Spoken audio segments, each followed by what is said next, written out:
Trace of, या trace से पहले ट्रांसपोज बताते हैं। ट्रांसपोज ऑफ मैट्रिक्स क्या होता है? ट्रांसपोज ऑफ ए मैट्रिक्स,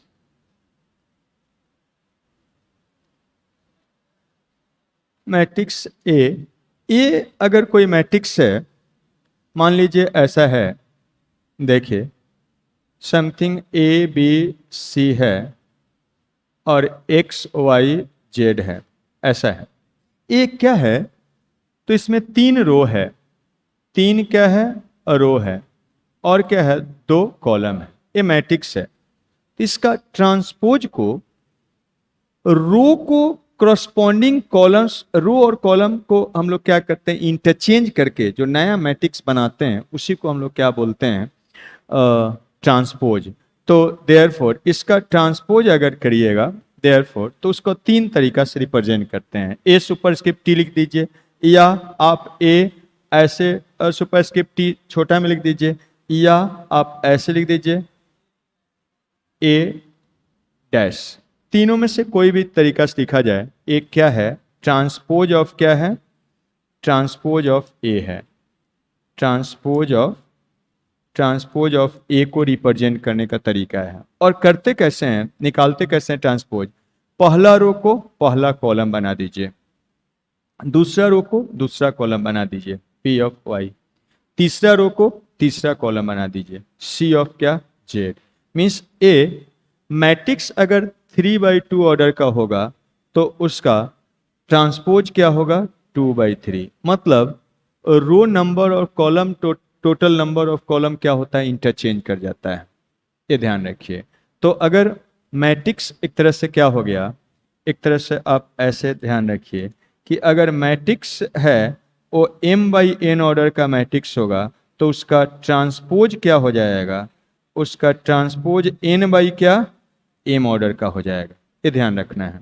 दूसरा बात देखिएगा, कोई मैट्रिक्स में अगर ऐसा है aij एलिमेंट मैट्रिक्स का, ए मैट्रिक्स का एलिमेंट aij वो क्या होता है?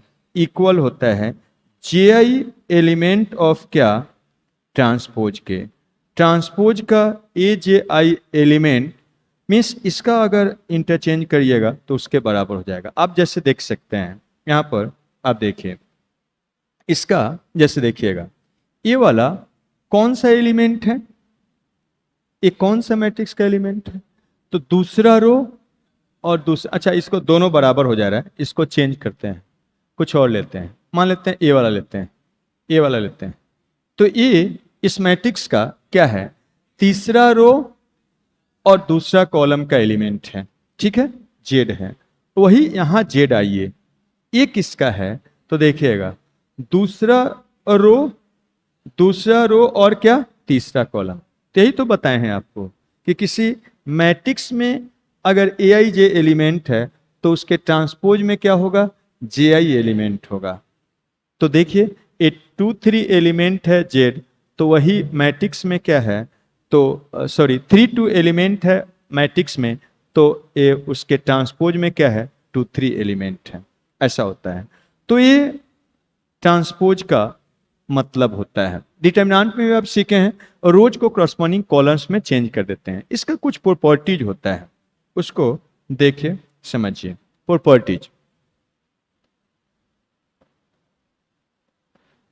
सबसे पहला बात, किसी भी मैट्रिक्स का ट्रांसपोज का फिर से ट्रांसपोज करेंगे तो वही मैट्रिक्स आ जाएगा, वही मैट्रिक्स आ जाएगा।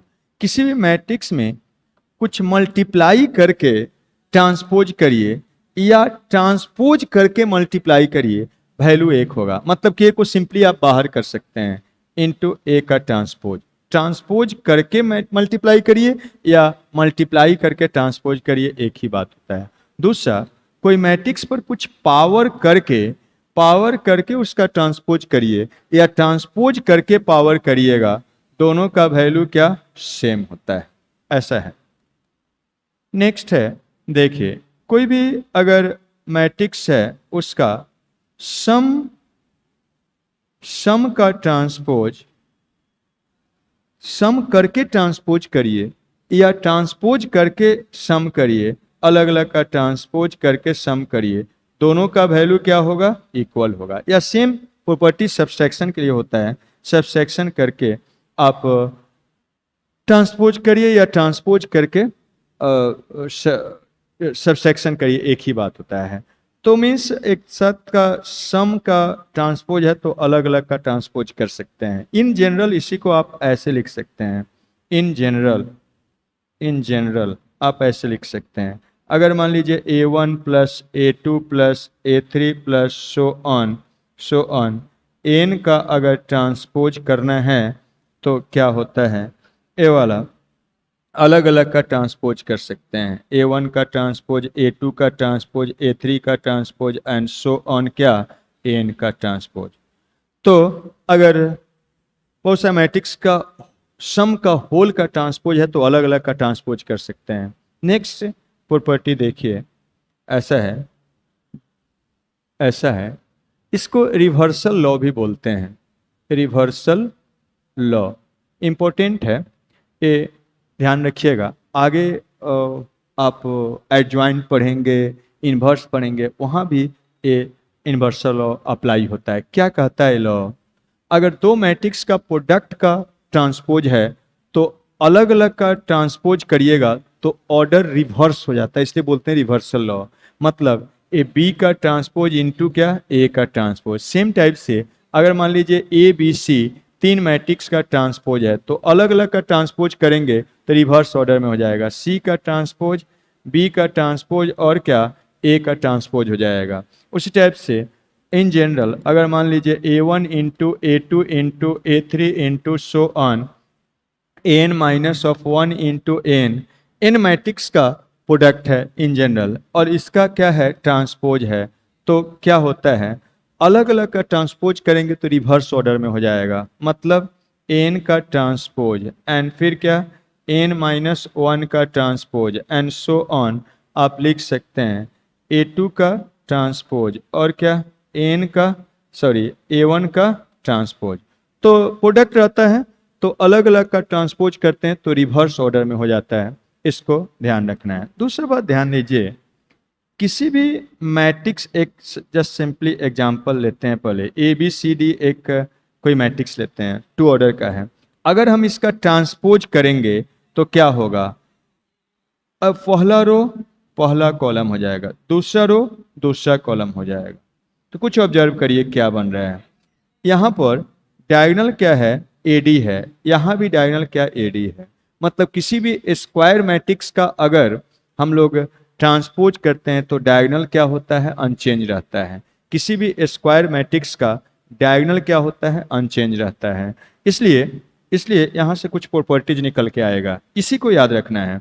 डायगोनल अनचेंज होता है स्क्वायर मैट्रिक्स का ट्रांसपोज करने पर।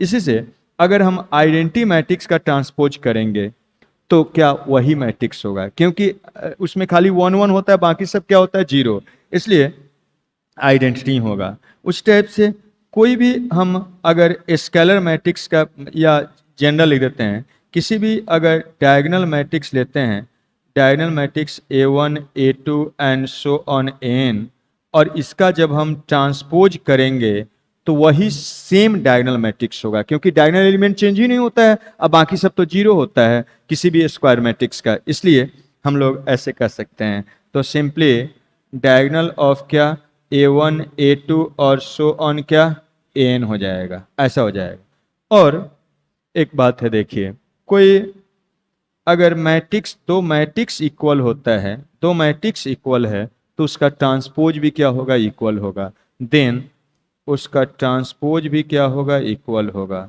उसका ट्रांसपोज भी क्या होगा, इक्वल होगा। तो इस टाइप से आप कर सकते हैं, ये ट्रांसपोज का प्रॉपर्टी है। सिमेट्रिक, स्क्यू सिमेट्रिक, डिटर्मिनेंट, ये सब आगे के लेक्चर में डिस्कस करेंगे, ठीक है। फिर उसका PYQ भी करवाएंगे। आज के लिए इतना ही रहेगा, ठीक है।